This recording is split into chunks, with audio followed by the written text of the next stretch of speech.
Next time you head outside, you may want to double check what's in your sunscreen. Health experts are finding some of the chemicals actually enter your bloodstream.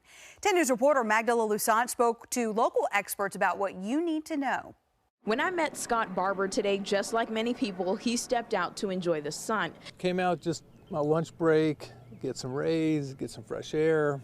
Scott says he only uses sunscreen when he's going to the beach or hiking, and he's not worried about a new FDA study that has found sunscreen ingredients in the bloodstream. It's just another study of some doom and gloom about something that's bad for you.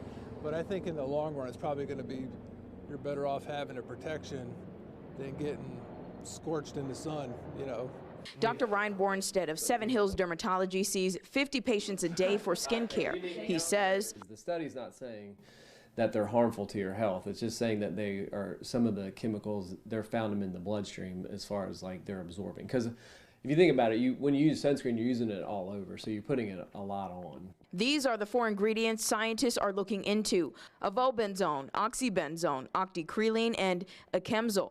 Chemicals, Bornstead says, can be found in the spray sun blockers. If you want to stay away from the chemical ones, it should just say titanium dioxide or zinc oxide. Just check the ingredients and look and see what the active ingredients are. Like this one we have is zinc oxide, and that's the only active ingredient as far as the sunblock in there. Bornstead also suggests wearing sun protective clothing. I think the research is going to show, hopefully down the road, that hopefully they're safe. But again, there's no study saying that the zinc and titanium are harmful. So again, if you're worried a little bit about safety, definitely would be worth still using sunscreen. In Lynchburg, Magdala Lusant, 10 News, working for you.